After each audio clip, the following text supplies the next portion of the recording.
All right, and joining me with the latest international film and TV news is Arise correspondent Judita Dasilva, who joins me live from London. Hello, Judita. Hi, happy Friday. Yes, the weekend is here. Hope you have plans to have fun this weekend. Hope you have plans. Yeah, I'm going to sleep, then eat, then sleep, then eat, then sleep. Yeah, I'm busy. Busy with sleep. Come on. All right. Okay, so let's get straight into it. Now, fans of Harry Potter and the Oscar-winning actor Cillian Murphy have been fueling speculation that Cillian will take over the role of Voldemort in the upcoming movies. But that has been shut down, right? Yeah, so he was doing an interview on the Happy, Sad, Confused podcast with Josh Horowitz. And straight away, they kind of got into it and he asked directly that what is your response to all the speculation with fans saying that you're going to take over the role of Lord Voldemort in the upcoming TV series for HBO. And we all know Ralph Fiennes famously played Voldemort in the original movies. And Cillian Murphy just said a hard no, it's not going to happen. That even his children have been bringing him this chatter, showing him the chatter on social media. And he's like, yeah. And when it comes down to it, you can't follow an actor like Ralph Fiennes. Ralph Fiennes is a national treasure in the UK. This guy is like English Patience. Just think of all the films he's done, James Bond. That he's known for being one of those elite stars in the pocket with the Anthony Hopkinses of the world. So you can tell that he's a generation that came before Cillian Murphy. Cillian Murphy has looked to him and the stuff that he's done and says that, yeah, who would want to follow Ralph Fiennes in any role? Good luck to them if they're going to try. So he's given a hard no on doing that. Okay, but when actors have to address fan speculation like this because it gains so much momentum, is that a positive thing or a negative thing from the broader perspective of how the movie industry works? It's interesting because I think it's down to the power of social media. Because if you think about it, the way things used to be, you'd hear, as journalists, we would hear from press releases, from chatter with insiders in the studios about what's coming down the pipeline. But we would get fed the breadcrumbs according to what the PR arm, the marketing arm of the studio gives us. But when you have things IP like this, where Harry Potter has a fan base that is like the Star Wars fan base, you just can't play with them. It's like the comic book fan base. And once they get something, they will go with it. And because they are scattered across the world, there are literally hundreds of millions of them around the world, and they all have the interconnectivity of social media, it can gain traction. And sometimes when it goes too far, it becomes problematic for the studios. So that's the very real life power fans on social media can have in actuality on a studio that's putting dollars and cents behind the film. And also when you think about the actors and their careers, if they begin to think that there are directors and producers and writers out there that think, oh gosh, Cillian Murphy is going to be locked away doing Voldemort for the next few years, there are jobs that won't be offered to Cillian Murphy's agent. And so sometimes you now have to think that, whoa, the power of people just talking on social media can have a real life consequence for me and my career. So I have to come out and say, no, Voldemort is not on my plate. I hope anyone who gets it, good luck to them, but it's not on my plate. So that just shows that people truly have power. All right, well said. All right, so now Daniel Day-Lewis has revealed his regrets about how his retirement revelation came about 8 years ago. I mean, how does he feel like? What's that about? Yeah, so he was talking, kind of reflecting, because we know that his new movie Anemone is going to be the return of Daniel Day-Lewis to acting, and it's directed by his son. And he actually said that he regrets kind of announcing it because it was a very grandiose thing to go, I'm retiring from acting. Because if you cast your mind back to 2017, he took a long break from acting because he went to learn how to be a shoemaker in Italy. And that's when everyone was like, oh my gosh, Daniel Day-Lewis is so idiosyncratic. He's so amazing. He can walk away from acting. And then he came back with Gangs of New York from Martin Scorsese. So Martin Scorsese was the one who wrestled this cobbler from the hills of Ireland to come and do this. And then he did so many films. And then Paul Thomas Anderson does Phantom Thread. And then Daniel Day-Lewis says he's taking a break. But he said that all he ever meant was, I'm just taking a break to do other things. But then when it's put out there, it's the great Daniel Day-Lewis is retiring. So he just regrets being public. He said he should have just kept his mouth shut and not said anything. Okay. All right. Now, for actors like himself, like Daniel Day-Lewis, who are widely respected based on their talent and respect for the art form, will there always be tension between the art of acting and the business of acting? I think so. I think it's something he's always going to wrestle with. And people like myself, who are like the purists when it comes to our love of film, we that's why we appreciate him all the more. Because what he also revealed is that he has to have a fire inside him that's driving him to do the work. Otherwise, he doesn't want to do it. And he said from the minute he started working with his son on Anemone, the fire was there from the beginning all the way through. And that's what drives him as an actor. If it's not there, he'll just rather walk away and do something else that he's excited about. But then it's like the business of it is, think of actors like Joe Pesci. He's one of the most famous versions, or Mickey Rourke, where the actual politics of the business really displeases them. They don't like it. In the case of Mickey Rourke, he almost self-sabotaged because this was the chosen one when he did Angel Heart. But he just kind of torpedoed himself because he didn't like all the sycophancy and all the extra stuff that comes with the movies.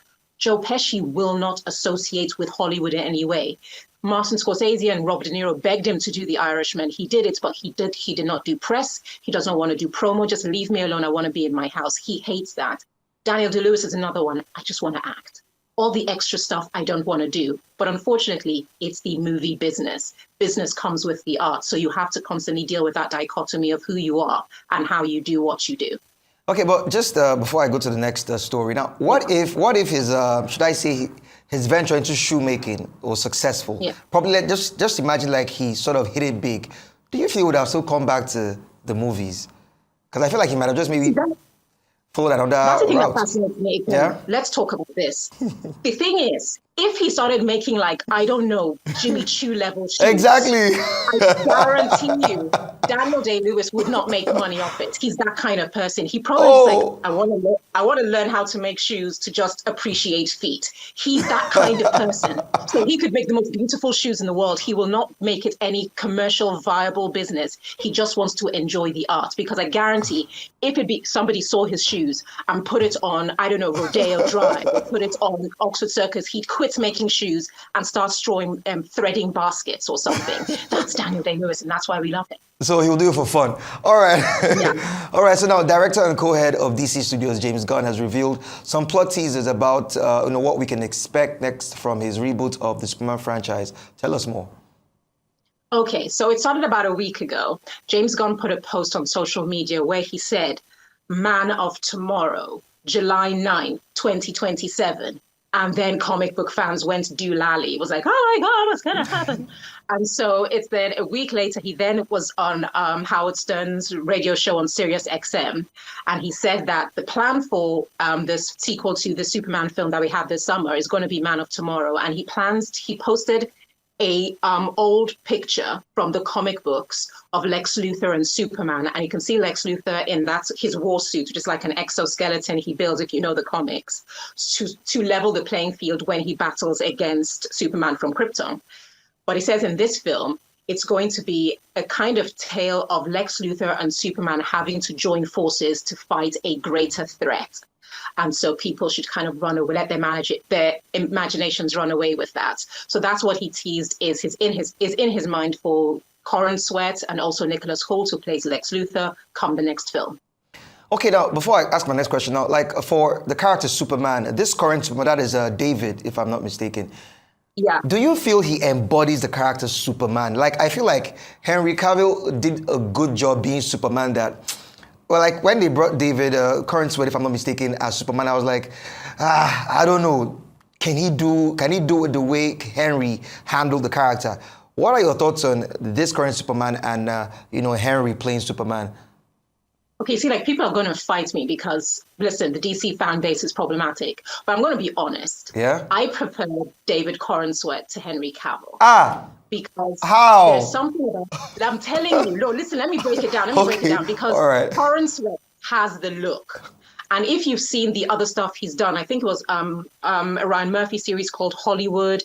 When you look at his stuff, he has just a slight spark of what made the original, Christopher Reeve the most iconic and the best Superman ever, which is, at the end of the day, don't underestimate that the two-dimensionality of the role of Superman requires a very 3D dramatic actor, which is what Christopher Reeve was. He was a theatrical actor, classically trained. Okay. But what he brought to this very two-dimensional Superman was a level of drama and depth that can be understated. And to deliver it in that understated way, you need to be an excellent actor. I don't believe Henry Cavill as a superstar. You know how we had that conversation? There are actors and there are movie stars. Yeah. Henry Cavill is a movie star. Corin Sweat is more of an actor. That's why I prefer him. Okay. Agree to disagree. Agree to disagree. Just agree to disagree. Henry is better for me, but let's just leave it at that. It's a fight. It's a fight. Saturday, it's a fight. I'll see you in the streets. All right, now going on now. James Gunn has proven himself to be very well versed in the art of social media marketing also and comic book fanfare. Is that an attribute for DC Studios in comparison to Marvel? You know what? It's interesting because I've said that the tapestry of characters Marvel has, for me, is just better than DC.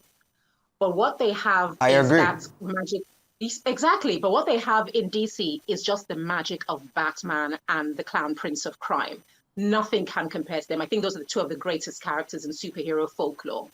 So what you've got now is the IP is not as rich as Marvel, but James Gunn is so good at playing the social media game. He is of the time. It's kind of like what Trump has done with politics and making politics social media. James Gunn knows how to market on social media and play the game. Kevin Feige is not that kind of guy. Kevin Feige is like the classic Hollywood exec, and he has people that do the social media thing. When you have the person at the top who speaks the social media language, that's an asset. But at the end of the day, the content has to deliver, because for all the marketing, you don't want to end up being just style over substance. Yes, and for one, I feel like DC would never top Marvel when it comes to, they would never. Like, you watch a Marvel film, you're excited to go to the cinemas, like the goosebumps, everything. I don't know, DC, like you said, Batman. It's another controversial take. Yeah. The key is this: look at the superheroes of DC. Look at the superheroes. Exactly. Of Marvel. Stan Lee was a guy who was a bit of a nerd who had a talent.